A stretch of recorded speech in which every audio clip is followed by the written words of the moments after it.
Hot అంశాలపై debate news బెంచ్కి స్వాగతం. ఆంధ్రప్రదేశ్లో గత ఎన్నికలకు ముందు 21 రోజుల ముందు సంచలనం సృష్టించినటువంటిది విశాఖపట్నంలో ఒక ఓడ, ఆ ఓడలో దొరికినటువంటి కంటైనర్, ఆ కంటైనర్లో దొరికినటువంటి డ్రగ్స్. సిబిఐ రైడింగ్, ఢిల్లీ నుంచి వచ్చారు జగన్మోహన్ రెడ్డి, విజయసాయి రెడ్డి, తర్వాత సజ్జల భార్గవ రెడ్డి, తర్వాత జగన్మోహన్ రెడ్డి బ్రదరు, వీళ్ళందరూ కలిసేసి డ్రగ్స్ తెప్పించేసుకున్నారు, డ్రగ్స్ క్యాపిటల్గా మార్చేశారన్నటువంటి ఆరోపణలతో నాడు పెద్ద ఎత్తున విరుచుకుపడ్డాయి పత్రికలు. అటు పక్కన చంద్రబాబు దగ్గర నుంచి ప్రతి ఒక్కళ్ళు అది హైలైట్ చేశారు. తెరా చూస్తే ఇన్ని రోజుల తర్వాత అందులో డ్రగ్స్ ఏమీ లేదు, అది రిలీజ్ చేసేయండి సిబిఐ ఢిల్లీలో నుంచి ఓ లెటర్ రాసింది. కస్టమ్స్ వాళ్ళు అది రిలీజ్ చేశారు. అది జరిగి కూడా 10 రోజులు అయిపోయిందట, ఎవరికీ తెలియలేదు. ఇవాళ కూడా పత్రికలు టచ్ చేయనటువంటి అంశం. అసలు ఈ ఉదంతాన్ని ఎలా చూడాలి, ఈ అంశానికి సంబంధించి మనతో మాట్లాడేందుకు ప్రస్తుతం ఉన్నారు లక్ష్మణ్, సీనియర్ జర్నలిస్ట్, రాజకీయ విశ్లేషకులు. నమస్తే లక్ష్మణ్ గారు. నమస్తే. దీన్ని ఎలా చూడాలి, ఈ విశాఖపట్నం డ్రగ్స్ అంశాన్ని?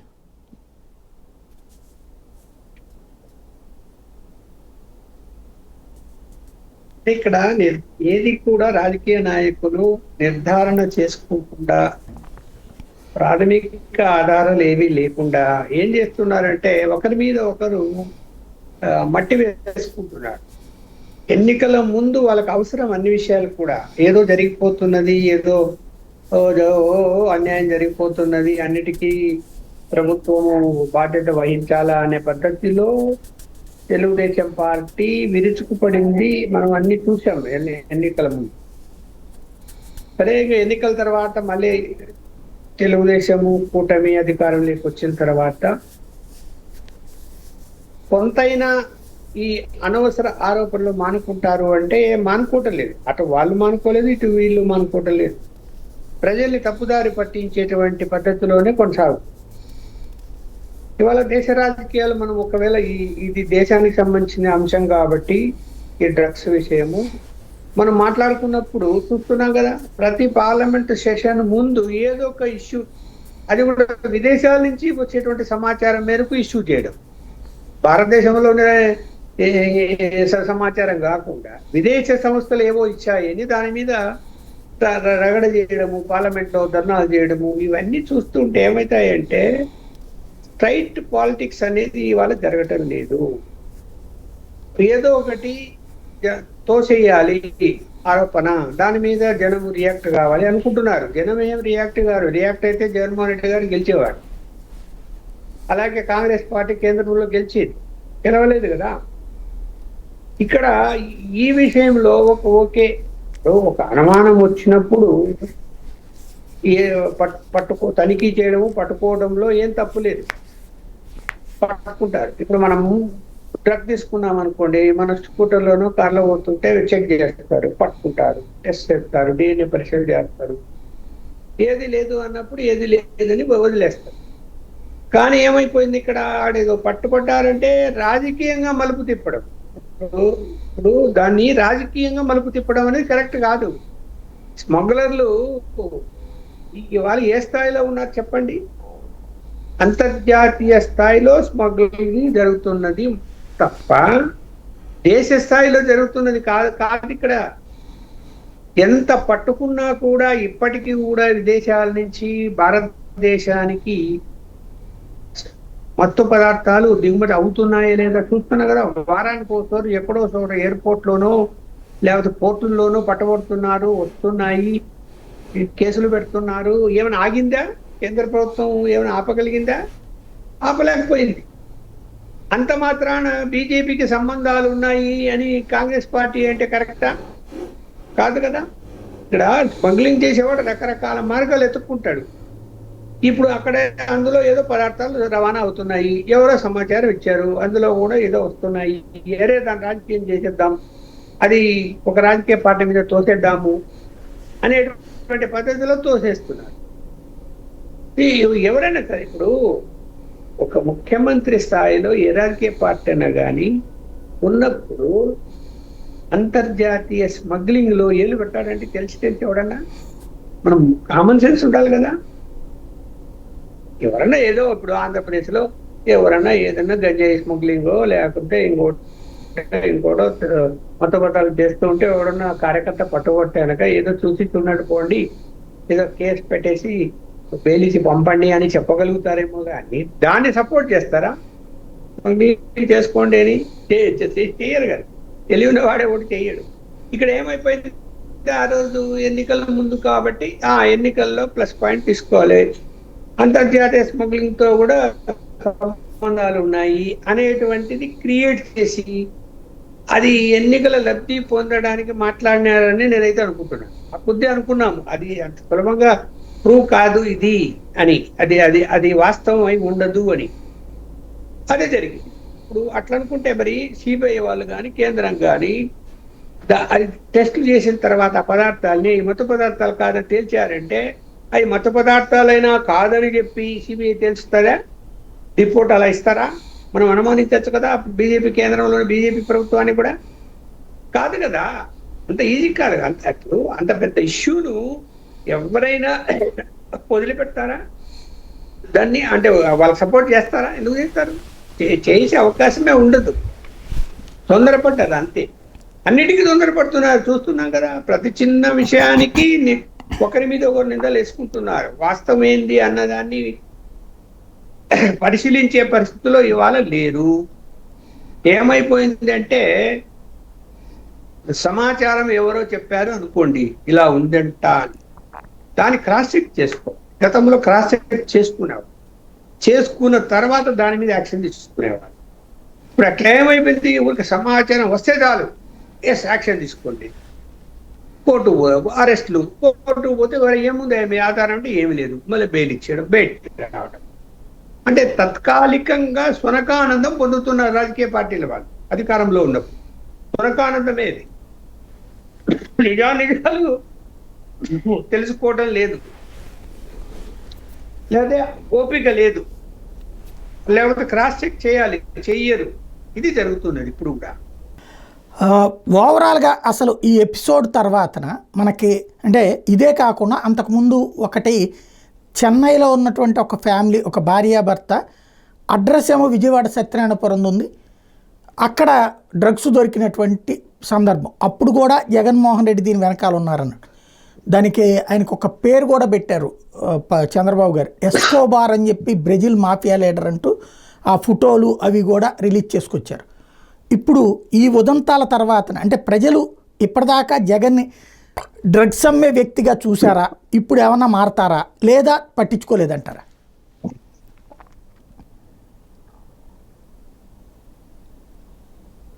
జగన్మోహన్ రెడ్డి గారి మనుషులు కానీ లేకపోతే ఇంకొకరు కానీ ఆడియో మ్యూట్ లో తెలుగుదేశం పార్టీ వాళ్ళు ఓకే చెప్పండి లేదు లేదు వీడియోలో లేదు. రైట్ చెప్పండి. ఇప్పుడు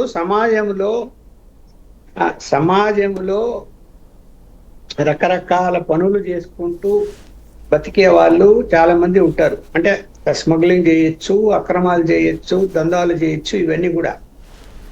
వాళ్ళందరూ కూడా ఏంటంటే ఎవరు అధికారంలో ఉంటే వాళ్ళ పార్టీ వాళ్ళ దగ్గర నాయకుల దగ్గర పోయి ఫోటోలు తీసుకొని, లేకపోతే వాళ్ళకి ఏదైనా చందాలు ఇచ్చి మేము నాకు ఫలానాయన అండ ఉన్నారు అని చెప్పుకుంటూ తిరుగుతూ వాళ్ళ యొక్క దందాలు చేసుకుంటూ ఉంటారు. అది సహజం, అది అన్ని పార్టీలకు వర్తిస్తుంది.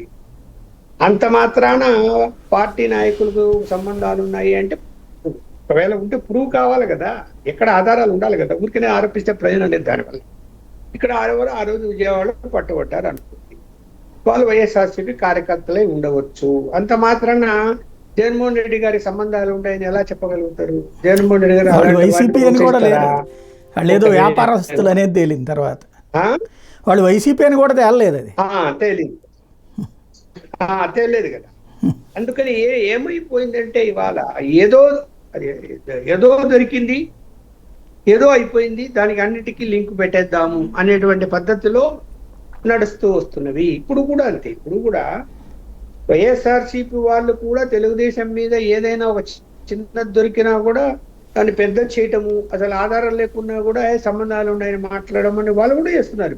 కూడా లేదు, ఇంకా దొరకలేదు. ఇంకా కొన్ని ఇంపార్టెంట్ ఏమైనా దొరుకుతాయి. ఇప్పుడు చాలా చోట్ల తెలుగుదేశం కార్యకర్తలు కూడా దందాలు చేస్తున్నారు, అని కంప్లైంట్లు వస్తున్నాయి, విచారణ చేస్తున్నారు, జరుగుతున్నాయి కదా. ఇవి సమాజంలో జరిగి తీరుతాయి ఎవరు అధికారంలో ఉన్నా. ఇప్పుడు ఒకటే చెప్తున్నా, ఎంతో దేశభక్తి అని చెప్పి కఠినంగా ఉంటాము, అవినీతి రహితంగా పరిపాలన చేస్తామని పాలించేటువంటి బీజేపీ పాలిత రాష్ట్రాల్లో ఏం జరగడం లేదా? స్మగ్లింగ్ జరగడం లేదా? రేపులు జరగడం లేదా? ఏ ఆగిపోతాయి? అది సమాజంలో అలా వికృతమైనటువంటి వ్యవహారాలు ఎక్కడైనా నడుస్తూ ఉంటాయి. అధికారంలో పలానోళ్ళు ఉన్నారే, మేము చేయకూడదు అనుకుంటాడు వాడు ఆ మార్గం ఎంచుకున్నాడు. దొంగతనం చేసేవాడు దొంగతనం మార్గం ఎన్నుకున్నాడు. తన్నినా కొట్టినా జైల్లో పెట్టినా మళ్ళా వాడు బెయిల్ మీద వస్తే మళ్ళీ ఆ దొంగతనమే చేస్తాడు. అలాగే స్మగ్లర్స్ కూడా అంతే. స్మగ్లింగ్ మాలుతారా? వాడిని అరెస్ట్ చేసినంత మాత్రాన వాడు ముప్పై దగ్గర డబ్బులు ఖర్చు పెడతాడు, బయటకు వస్తాడు, మళ్ళీ స్మగ్లింగ్ చేస్తాడు. చూస్తూనే ఉన్నాడు. ఇప్పుడు మనకి ఇక్కడ విదేశాల నుంచి వచ్చేటువంటి మత్తు పదార్థాల స్మగ్లింగ్ ఈ రోజు వరకు, ఈ నిమిషం వరకు ఆగిందా? ఆపగలుగుతారు ఎవరన్నా? ఆపలేకపోయారు కదా. మరి 10 సంవత్సరాల బీజేపీ పాలన ఎందుకు ఆపలేకపోయారు? డ్రగ్స్ సిస్టానికి వ్యతిరేకం కదా ఆ రాజకీయ పార్టీ. ఎందుకు ఆపలేకపోయారు? ఎందుకు ఇంకా పట్టబడుతున్నాయి? ఇప్పుడు మళ్ళీ అధికారంలోకి వచ్చారు, ఎందుకు ఆపలేకపోయారంటే మనం ఏం చెప్తాం? ఇప్పుడు అలాగే ఆంధ్రప్రదేశ్లో ఎర్రచందనం స్మగ్లింగ్, నేను 40 సంవత్సరాలుగా ఎర్రచందనం స్మగ్లింగ్ నుంచి వార్తలు రాసినవన్నీ, ఈ రోజు వరకు ఎర్రచందనం స్మగ్లింగ్ జరుగుతున్నదే. ఆగిపోయిందా? ఎవరు ఆపగలిగింది? ఎవరు ఆపలేకపోయింది. జరుగుతూనే ఉన్నాయి, చేస్తూనే ఉన్నారు. సంపాదించుకున్న వాళ్ళు సంపాదించుకుంటున్నారు. ఎర్రచందనం స్మగ్లింగ్ తో సంపాదించి కోట్లు కూడా పెట్టుకునేటువంటి ఆయన రాజకీయ నాయకులు కూడా అయిన వాళ్ళు కూడా ఉన్నారు. కడప జిల్లా వాళ్ళు ఇప్పుడు భయపడిపోయి విదేశాల్లో ఉంటున్నాడు ఒక ఆయన. ఈ దేశమే వదిలిపెట్టి కోట్లు సంపాదించాడు, దేశం వదిలిపెట్టి విదేశాల్లో ఉన్నాడు, అరబ్ కంట్రీస్ లో ఉన్నాడు వాడికి, కడప జిల్లా వాడు. మరి ఎక్కడ ఆగిపోయింది చెప్పండి? ఏ ప్రభుత్వ పరిపాలనలో స్మగ్లింగ్ ఆగిపోయింది? ఆపగలుగుతారా? అన్ని రాజకీయమైన ఒత్తిళ్ళే ఉంటాయి. మనవాడు వదిలేయండి, ఇదే జరుగుతుంది. ఇక్కడ మనము ఒకరి మీద ఒకరు నిందలు వేసుకోవడం అన్నది రాజకీయ ప్రయోజనాలకు తప్ప వాస్తవాలు లేవన్నది జనానికి తర్వాత అర్థమవుతుంది. ఇప్పుడు ఆ యొక్క స్టీమర్ లో పోయేటువంటి వాటికి తేల్చిన తర్వాత 6 నెలల తర్వాత తేల్చారు కదా. తేల్చిన తర్వాత అక్కడ ఏమి అసలు మత పదార్థాలే కాదు అన్నప్పుడు జనం ఇప్పుడు అర్థం చేసుకుంటారు కదా ఎందుకు ఆరోపణలు చేస్తారు అనవసరంగా అని. ఏదైనా కూడా అన్ని వాస్తవాలు తెలుసుకొని, ఇప్పుడు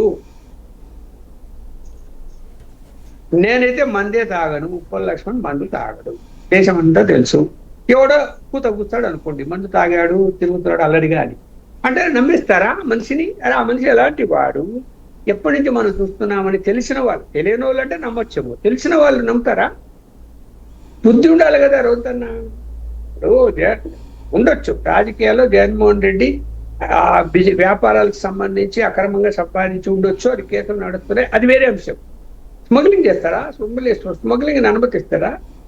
పోనీ ఆయనకు దాంట్లో వాటా ఉంటారా? అదే అంత దూరం ఆలోచిస్తాడా? అలా చేయగలుగుతాడా అంత ధైర్యంగా? ఆ ఫ్యామిలీ అక్కడి నుంచి వచ్చింది, స్మగ్లింగ్ నుంచి వచ్చిన ఫ్యామిలీనా ఏమన్నా చేయడానికి? వీరప్పన్న ఫ్యామిలీనా ఏమన్నా చేయడానికి? కాదు కదా. ఇక్కడ అవన్నీ ఆలోచించాలి కదా. చంద్రబాబు నాయుడు గారే ఉన్నారు, ఆయన మీద కూడా ఇలా ఏదైనా ఆరోపణలు చేస్తే మనం ఆయన క్యారెక్టర్ కూడా ఆలోచించాలి కదా. ఎలా వచ్చాడు పైకి రాజకీయంగా, ఏంటి, దేన్ని ప్రోత్సహిస్తాడు, దేన్ని ప్రోత్సహించాడు అని ఒక అంచనా వేసుకునేది చేత కాకపోతే ఎలాగా? రాజకీయ పార్టీలకు ఇష్టం వచ్చినట్టు మాట్లాడితే ఎలా కుదరతుంది? ఇవన్నీ మానుకోవాలా ఇలాంటి పద్ధతులన్నీ. నిజంగా ఒకవేళ చిత్తశుద్ధి ఉంటే, మీరు ఏదైనా అక్రమాలు అన్యాయాలు జరిగి ఉంటే, ప్రజల సొమ్ము దుర్వినియోగం అయి ఉంటే వాటి ఆధారాలు సంపాదించి మాట్లాడాలి, విమర్శించాలి, అవసరమైతే కేసులు కూడా పెట్టాలి. ఎవరైనా కానీ తప్పేం లేదు దాన్ని.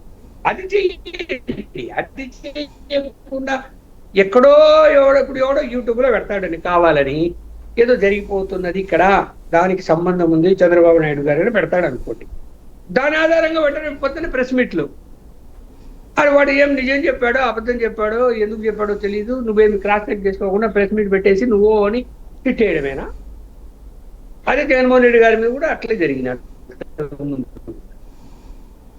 ఎలాంటి ఆధారాలు లేకుండా మాట్లాడారు.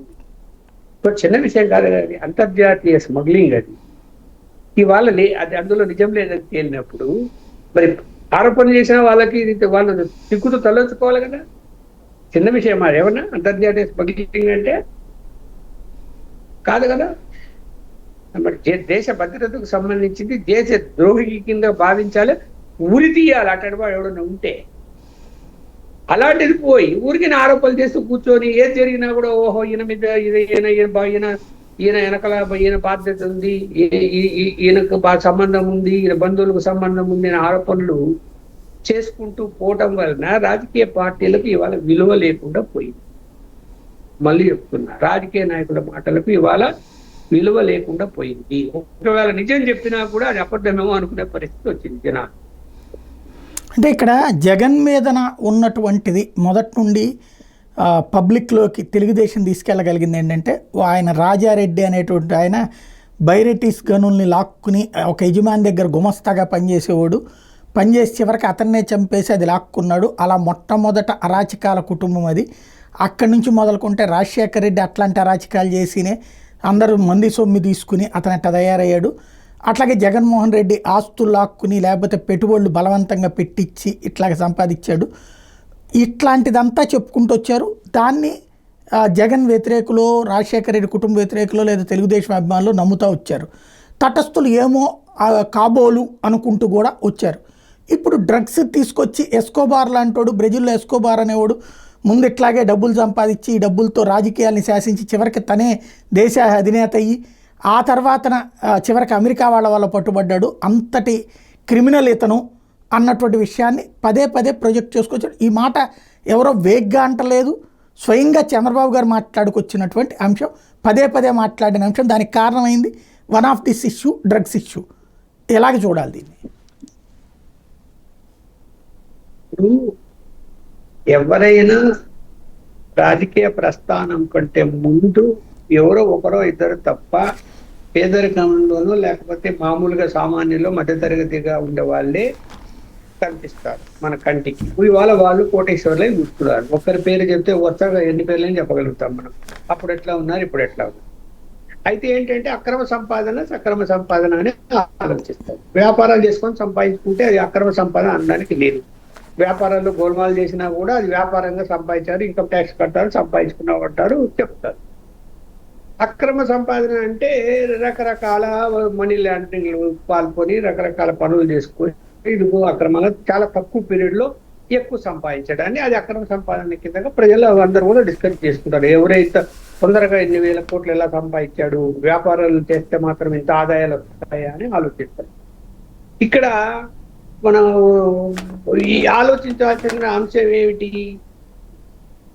జగన్ మీరు అన్నట్టు ఏంటి, రాజారెడ్డి అలా చేశాడు అప్పుడు. ఎస్, రాజారెడ్డి అప్పుడు నేను 40 సంవత్సరాల క్రితం 43 సంవత్సరాల క్రితం జర్నలిస్ట్ గా చేరిన తర్వాత వాళ్ళ ఫ్యామిలీతో నాకు అందరూ పరిచయం ఉంది. వాళ్ళ ఇంటికి చాలాసార్లు పోయాను. అన్ని విషయాలు కూడా విన్నాను. అక్కడ ప్రజలు కూడా చెప్పేది కూడా అప్పుడప్పుడు వింటున్నాము. ఆయన గుమస్తాగా చేసిన మాట వాస్తవము. గుమస్తాగా ఎక్కడ అక్కడ వెరైటీస్ అనేటువంటిది మంగంపేట గైనల్లో ఒక గని పర్మిషన్ తీసుకొని చేసుకున్నటువంటి ఒక వ్యక్తి దగ్గర గుమస్తాగా చేరి అతను చనిపోయాడు. ఆ చనిపోయింది ఏమిటంటే ఈయనే చంపించాడు అతన్ని అని.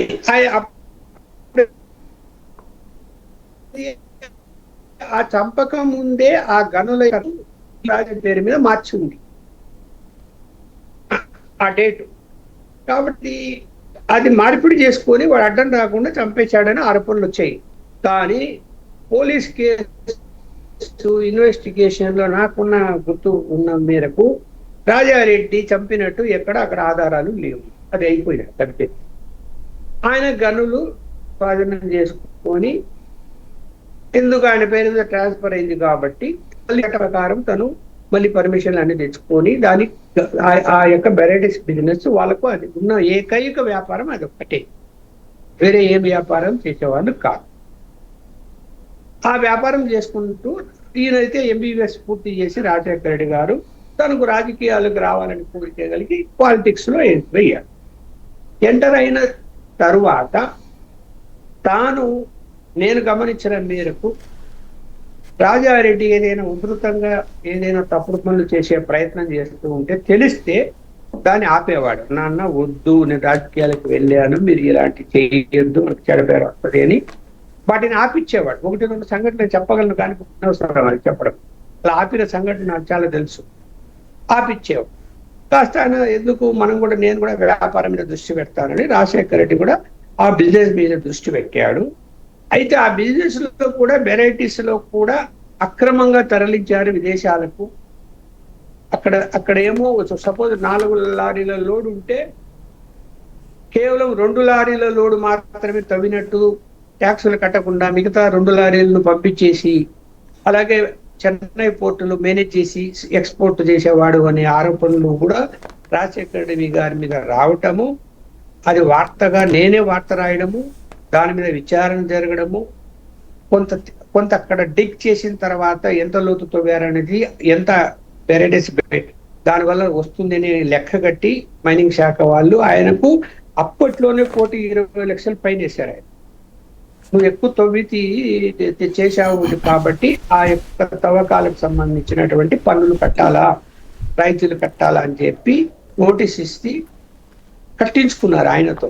దాంతో సబ్జెక్ట్ అక్కడికి క్లోజ్ అయ్యింది.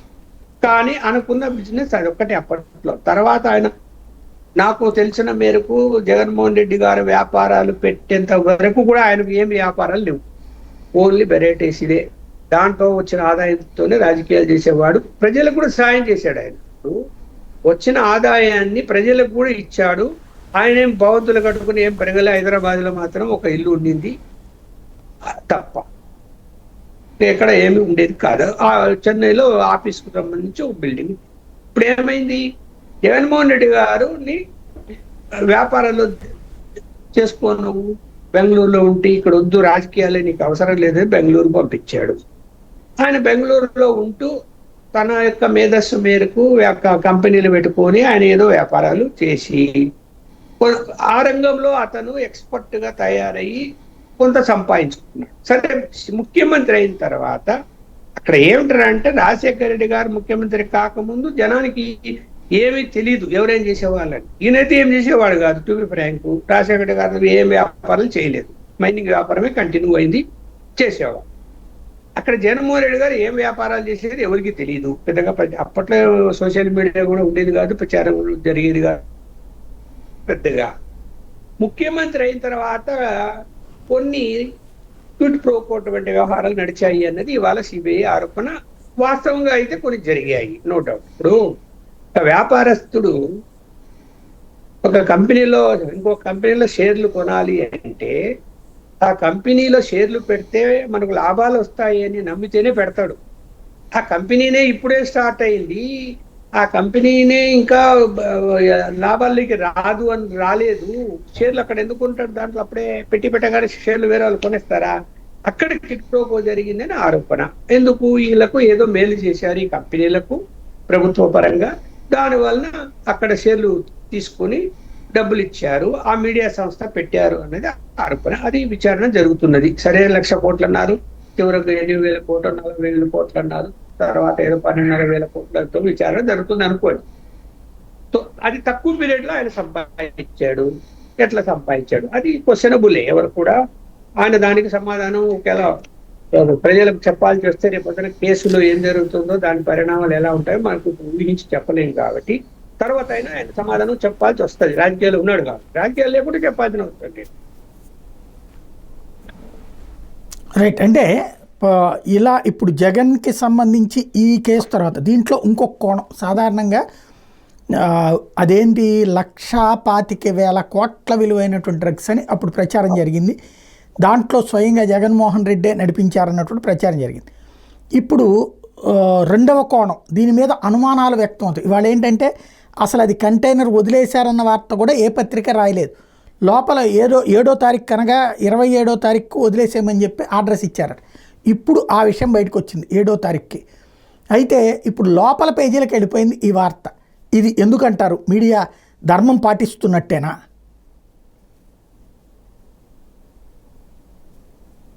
అంటే క్వశ్చన్ అర్థం కాలే.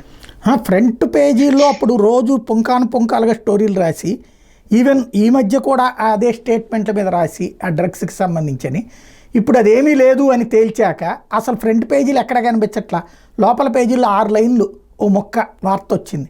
దీంట్లో మీడియా ధర్మం అంత రాసిన వాళ్ళు అంత వివరణ ఇవ్వాల్సిన అవసరం లేదంటారా? ఖచ్చితంగా ఉంది. ఇప్పుడు నేను ప్రెస్ కౌన్సిల్ ఆఫ్ ఇండియా మెంబర్గా చేశాను. Press council of India guide lines ఇచ్చింది అందరికి కూడా. ఏది ప్రింట్ మీడియా, ఎలక్ట్రానిక్ మీడియా సంబంధం లేదు, దాన్ని ప్రింట్ మీడియా ఇచ్చింది. ఇచ్చినప్పుడు గైడ్ లైన్స్ వెరీ క్లియర్గా ఒకవేళ ఏదైనా తప్పుడు వార్త రాసినా తర్వాత నిజం తెలిసినప్పుడు ఆ నిజాన్ని తప్పుడు వార్త ఎంత హైలైట్ చేశారో అంతే పద్ధతిలో హైలైట్ చేసి ప్రజలకు చెప్పాలా అని చాలా క్లియర్గా ఉంది అందులో. అది బాధ్యత కూడా. ఇప్పుడు ఉండొచ్చు, మనము మీడియాలో పనిచేస్తున్నప్పుడు తప్పుడు సమాచారం వచ్చి వార్త రాయొచ్చు అప్పుడున్న పరిస్థితులను బట్టి. తర్వాత నిజం తెలిసినప్పుడు ఆ నిజం ఏందో మళ్ళీ రాయాలి, మొదటి పేజీలోనే ప్రచురించాలి, అంతే హైలైట్ చేయాలి అనేది గైడ్ లైన్స్ ఉన్నాయి. ఇవాళ ఏమైపోయిందంటే ప్రతి ఒక్క మీడియా సంస్థ కూడా ఏదో ఒక రాజకీయ పార్టీలకు సమర్థించడం వలన ఇది వాస్తవం కాదయ్యా బాబు, ఇన్వెస్టిగేషన్లు ఇది తేలింది అని చెప్పినప్పుడు, అంతకు ముందు మీరు దొంగ అని రాసినప్పుడు దొంగ కాదు ఇలా తేల్చారు అనేది కూడా అదే పద్ధతిలో అదే మొదటి పేజీలోనే వార్త రాయాలి. అది ధర్మం, అది కనీస ధర్మం, అది బాధ్యత అసలు మీడియా సంస్థలకు. అవి విస్మరిస్తున్నాయి. ఇవాళ రాజకీయ కోణంలో వెళ్తున్నాయి అన్ని పత్రికలు కూడా. రాయడమే లేదు. ఏం తప్పే ఉందండి రాస్తే? ఇప్పుడు రాస్తే తప్పేంది? ఇప్పుడు ఇది ఇలాంటి విషయంలోనే ఈనాడు రామోజీరావు ఒక వార్తలో తప్పు వస్తే, అది కడప జిల్లాకు సంబంధించిందే, అది నేను రాయకపోయినా కూడా డస్కులో రీరైట్ చేయడంలో తప్పు రాస్తే దాని మీద పెద్ద చర్చ జరిగి ఆయన ఒప్పుకొని అదే మొదటి పేజీలో మళ్ళీ అది తప్పు అని చెప్పి వార్త రాసే విధంగా నేను ఫైట్ చేశాను ఆయనతో. ఫైట్ చేసే వార్త పెట్టించాడు ఆయన. ఎస్, లక్ష్మణ్ చెప్పింది కరెక్ట్, పెట్టండి మొదటి పేజీలో పెట్టారు. అలాగే అలాంటి రామోజీరావు ఇవాళ లేరు. అలా వినే పరిస్థితి కూడా ఎక్కడా లేదు. ఎస్, తెలుగుదేశం పార్టీ సమర్థిస్తున్నాము, తెలుగుదేశం పార్టీ ఆఫీసు నుంచి ఏం ప్రశ్న వస్తుందో అది పెట్టేయడం. అంటే ఎక్కడ జర్నలిస్టులు వార్త రాస్తున్నారండి? పార్టీల వార్తలు పంపిస్తున్నాయి, ప్రచురణలో అయిపోతున్నాయి. ఈవెన్ సాక్షి పేపర్ కూడా అంతే, పార్టీ ఆఫీస్ నుంచి ఏదో వస్తుంది వార్తలు పెట్టేస్తారు, అయిపోయింది. జర్నలిస్టులు ఎక్కడ ఉన్నారు? జర్నలిస్ట్ అంటే వాడు విశేషణ జ్ఞానం ఉంటుంది. ఈ పాయింట్ రాయాలన్నా, ఈ పాయింట్ రాయకూడదా, ఇది పెట్టాలన్నా, ఇది పెట్టకూడదా అని. పార్టీ ఆఫీస్ నుంచి మొత్తం రాసి పంపించేస్తే అయ్యే మక్కి పొద్దున్న వార్తలు పెట్టేస్తుంటే ఏమి వీళ్ళు నియమ నిబంధనలు పాటిస్తారు, ఏమి రూల్స్ పాటిస్తారు జర్నలిస్ట్కి ఏమి? అందుకని ఇవాళ జర్నలిస్ట్ విలువ లేకుండా పోయింది మార్కెట్. ఇప్పుడు రాజకీయ పార్టీలు ఎవరు కూడా జర్నలిస్టులు ముందు గౌరవించినప్పుడు గౌరవిస్తున్నారా? ఆ రోజు రాజశేఖర రెడ్డి గారు నేను లోపలికి వెళ్తే ముఖ్యమంత్రిగా ఉంటూ కూడా లేచి నిలబడి రా లక్ష్మణ్ అని చెప్పి చేయి కలిపి కూర్చోబెట్టుకునేవారు.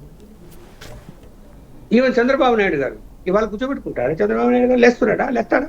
లేవడు. నేను స్వయంగా చెప్తున్నా అనుభవాలు. లేవడు. ఇవాళ అలా రాజకీయాలు అలా అయిపోయాయి. ఆ గౌరవం లేదు. జర్నలిస్ట్ అంటే, సీనియర్ జర్నలిస్ట్ అనే గౌరవం ఉందా? ఎవరైనా ఇస్తారా? మా సీనియర్ జర్నలిస్ట్ వస్తాడు మనం ఏదైనా గౌరవించాలి అని చెప్పి ఏమీ గౌరవించరు. అలాంటి వాతావరణం ఇవాళ ఉంది. అది మనము ఒక రాజకీయ పార్టీనే తప్పుకొట్టాల్సిన అవసరం లేదు. అన్ని రాజకీయ పార్టీలు అలాగే తయారై. మరొక ప్రధానమైన అంశం, మొన్ననే బియ్యానికి సంబంధించి పెద్ద ఎత్తున ఓ పక్కన ఇష్యూ నడుస్తూ ఉండటం, దాని మీద స్పెషల్ ఇన్వెస్టిగేషన్ టీం సిట్ వేసింది రాష్ట్ర ప్రభుత్వం. అయితే సీజ్ ద షిప్ అని మొన్న పవన్ కళ్యాణ్ అంటే, తాజాగా కస్టమ్స్ అధికారులు వచ్చేటికి షిప్ని సీజ్ చేయడం కష్టం, ఆ మెటీరియల్ వరకు మాత్రమే సీజ్ చేయగలం తప్పించి అన్నటువంటి విషయాన్ని చెప్పుకొచ్చారు. దీన్ని ఎలా చూడాలి?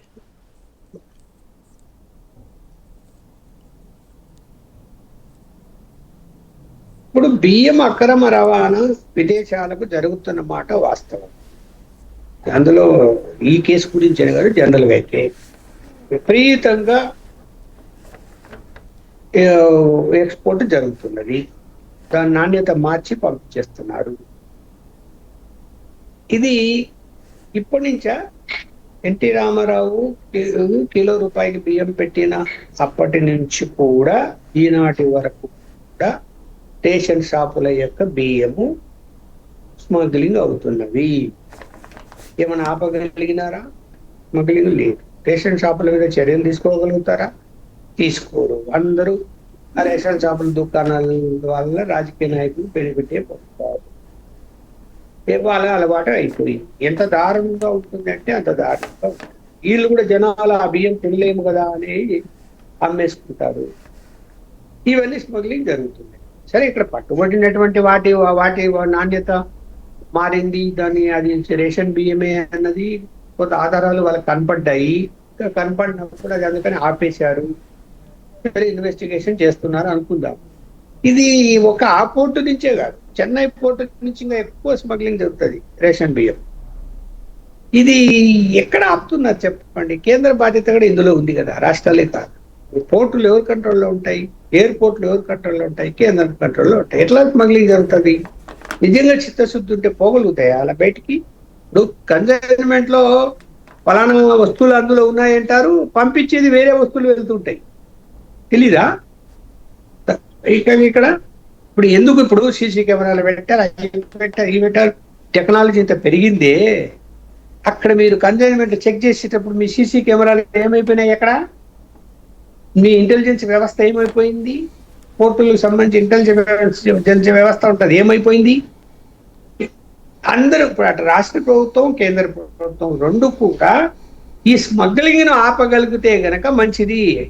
ఆ భయం ఇవాళ జనానికి అంటే ఈ షాపుల వాళ్ళకు రావాలి, స్మగ్లింగ్ చేసే వాళ్ళకు రావాలి. రావటం లేదు, ఆ భయమే రావటం. మేనేజ్ చేయగలుగుతాం పోర్టుల్లో. అరే, గుజరాత్ పోర్టుల్లో కూడా, గుజరాత్ రాష్ట్రంలో మరి ప్రధానమంత్రి గారు రాష్ట్రం అంటాం, అక్కడ పోర్టుల్లో కూడా మనం అక్కడ స్మగ్లింగ్, కొత్త స్మగ్లింగ్ చేస్తూ పట్టుబడ్డాయి కదా. అంటే భయం ఎక్కడుంది చెప్పండి? ఎవరి మీద భయం ఉంది? ముఖ్యమంత్రుల మీద భయం ఉందా? కేంద్రం మీద భయం ఉందంటే భయం, స్మగ్లర్కు భయం అనేది లేకుండా పోయింది ఇవాళ.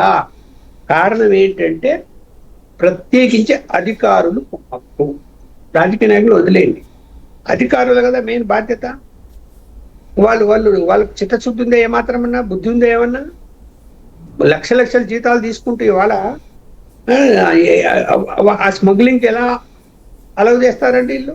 అంటే వాళ్ళ ఆస్తులు ఏంది? ఇవాళ కోట్లు ఎలా సంపాదించగలుగుతున్నారు? వీళ్ళ మీద కంట్రోల్ ఉండాల్సింది ప్రభుత్వాల మీద, అంటే పై అధికారులు. ఏ ప్రభుత్వం, ఏ రాజకీయ పార్టీ అధికారులు ఉంటే వాళ్ళది బాధ్యత. వాళ్ళు తనిఖీలు చేస్తున్నారా, చూస్తున్నారా? అది కాదండి, పవన్ కళ్యాణ్ పోయి తనిఖీ చేయాలి. అక్కడ కేంద్రంలో ఉన్నటువంటి మంత్రి పోయి తనిఖీ చేయలేడా? పోర్టులకు సంబంధించిన మంత్రి ఏం చేస్తున్నాడు? ఆయన ఏం చేస్తున్నాడు చెప్పండి? ఆయన కూడా రావాలి కదా. ఏంటిది, ఇక్కడ ఏం జరుగుతున్నదని రివ్యూ చేయాలి కదా. చేయడం లేదు, పట్టించుకోవడం లేదు, అందరూ నిర్లక్ష్యమే. దానికి జనం అనుమానిస్తారు కదా, ఈ యొక్క స్మగ్లింగ్ లో అందరి బాధ్యత ఉందని. మనము ఒకరి మీద ఆరోపణ చేసేటప్పుడు ఇందులో బాధ్యత అన్నది అందరి మీద ఉంది. ఓకే, కాకినాడ సంబంధించిన ఒక రాజకీయ నాయకుల పాత్ర ఉంది అని ఆరోపణలు వచ్చాయి. కారణం మరి కేంద్రం బాధ్యత ఏంది? దాన్ని ఆపచ్చు కదా. ఎందుకు ఆపలేకపోయారా? మరి ఆయన చేస్తుంటే ఆ పని కూడా ఆయన ప్రభుత్వం ఉంది కాబట్టి ఆపలేదు అనుకుందాం. పోర్టు నుంచి విదేశాలకు వెళ్లే విషయంలో బాధ్యత ఎవరిది? కేంద్రాన్ని. కేంద్రం ఏం చేస్తుంది? ఐదేళ్ళు ఏం చేసింది? అలా జరుగుతుంటే ఆ మనుషులు అంత పెద్ద స్మగ్లింగ్ చేస్తుంటే మరి దానికి ఆన్సర్ లేదు కదా మన దగ్గర. ఇప్పుడు కూడా అంతే. ఇప్పుడు ఈ ప్రభుత్వం వచ్చింది, మరి ఈ ప్రభుత్వం వచ్చింది ఆగిపోయిందే. నాదెల్ల భాస్కరరావుని చూసి పోయమ్మా, ఆయన వల్ల మనకి ఇబ్బంది వస్తుంది, కఠిన చర్యలు తీసుకుంటాయని ఎవరైనా భయపడ్డా? ఆగిపోయిందే. సబ్సిడీ బియ్యము స్మగ్లింగ్ ఆగిపోయి ఉందా? శ్రీకాకుళం నుంచి అనంతపురం వరకు ఏ జిల్లాలో జరగలేదో చెప్పమని చూద్దాం. గుండె మీద చేతులేసుకోండి. జరుగుతూనే ఉంది, అమ్మేస్తూనే ఉన్నారు. 5 రూపాయలు అమ్ముతాడు, పోతుంది. విదేశాల వేలకు 20 పోతుంది. 3 అంచెల్లో అవినీతి జరుగుతున్నది. ఎక్కడో ఒక చోట బ్రేక్ చేయడం చేత కదా ప్రభుత్వానికి. మీకు తెలీదా? ఒక ఊర్లో రేషన్ షాపులు ఉన్నాయి, వాళ్ళందరూ కలిసి ఒక బియ్యం వ్యాపారికి అమ్ముతారు, లేకుంటే ఇద్దరికి అమ్ముతారు. బహిరంగ రహస్యం ఇది. ఆ ఇద్దరు వ్యాపారులు ఎవరు అందరికీ తెలుసు, ఈ రేషన్ బియ్యం కొనే వాళ్ళు ఎవరు అని. వాళ్ళిద్దరిని పట్టుకోలేరా? వాళ్ళ గొడవలు చెక్ చేయలేరా? ఎందుకు చేయడంలే అంటే వాళ్ళు మీకు మామూలు ఇస్తారు. ఏ పార్టీ అధికారంలోకి వస్తే ఆ ఎమ్మెల్యేకి పోయి డబ్బులు ఇస్తారు. ఇదే కదా జరిగేది. ఇప్పుడు మీరు ఏం చేస్తున్నట్టు మరి ఇప్పుడు మన స్మగ్లింగ్ ఆపే విషయంలో మీ ఎమ్మెల్యేలు, మీ మంత్రులు, మీ మీ రాజకీయ మీ పార్టీల యొక్క కార్యకర్తలు లేకపోతే చోట నాయకుల్ని అరే రేషన్ బియ్యము స్మగ్లింగ్ ఆపండి రా అని చెప్తే 10 నిమిషాలు ఆగిపోతుంది. ఆ వ్యాపారస్తులు ఇద్దరిని నాకు పీకితే ఎట్లా నువ్వు స్మగ్లింగ్ చేస్తాం, మా ప్రభుత్వం వచ్చి చేయడానికి వీలు లేదంటే ఆపేస్తారు వాళ్ళు. పీక్ 4 గేట్లు పోయి తెలీదా మీకు? అందరికీ తెలుసు ఎవడు ఏం చేసేది. అలాగే రాష్ట్ర స్థాయిలో ఎవడు కొంటున్నాడు, ఎవడు స్మగ్లింగ్ చేస్తున్నాడు, ఎవడు పోర్టుకు చేర్చుతున్నాడు మీకు తెలీదా? పేర్లు తెలీదా? కాకినాడ నుంచి పోతుందండి. కాకినాడలో ఎవడు స్టేట్ లెవెల్లో కొనేసి అమ్ముతున్నాడు పేర్లు అక్కడ ఓపెన్ పరిధిలంతా మాట్లాడుకుంటాడు. పల్లోడు ఈ పని చేస్తున్నాడు. మీకు తెలీదా? పోలీస్ వ్యవస్థకు తెలీదా? ఇంటెలిజెన్స్ వ్యవస్థకు తెలీదా? పట్టుకోండి. అవన్నీ ఏమీ చేయకుండా కేవలం రాజకీయ ప్రయోజనాలు పొందడానికి అబ్బా ఏదో వెళ్ళాడు కోర్టులో పెద్దగా పట్టుకున్నాడంట అంటే పవన్ కళ్యాణ్ కనిపెట్టి పట్టుకున్నట్టు అంతకుముందే పట్టుకున్నారు. దాన్ని అనుమానం వచ్చి అక్కడ ఆగి ఉంది, దాని విచారణ జరుగుతుంది, ఈరిపోయాడు, అంతే కదా. నాదెల్ల భాస్కరరావు పట్టుకున్నది ఏంటి? ఏమీ లేదు. ఇవి జరుగుతూనే ఉంటాయి. ఇక్కడ ఈ ప్రభుత్వ పరిపాలనలో కూడా ఏదైనా అవినీతి జరగకుండా స్మగ్లింగ్లు జరగకుండా ఆగుతాయి అంటే నేను ఒక సీనియర్ జర్నలిస్ట్ గా అవి వీళ్ళు ఆపలేరు, జరిగి తీరుతాయనే చెప్పగలను. Right, thank you very much అండి. ఇది పరిస్థితి. రాష్ట్రం మీదన లేదా రాష్ట్రంలో జరుగుతున్న అంశాల మీదన ఒక్క కోణం మాత్రమే ప్రొజెక్ట్ అవుతున్నటువంటి అంశం. రెండవ కోణం ఇది. ఖచ్చితంగా డ్రగ్స్కి సంబంధించి బ్యానర్ హెడ్డింగ్లు పెట్టిన పత్రికలు ఇప్పుడు సైడ్ అయిపోయినాయి. అదే సందర్భంలో దుష్ప్రచారం చేసిన వాళ్ళు ఇప్పుడు అసలైనటువంటి నిజం తెలిసాక రాష్ట్రం మీద పడ్డ ఆ మచ్చని చెరపడానికి ముందుకు రాకపోగా దాంట్లో సూక్ష్మాలు వెతుక్కునేటటువంటి పరిస్థితి. మరి స్పందించేటటువంటి గుండెలు ఎలా మారతాయి అనేది చూద్దాం.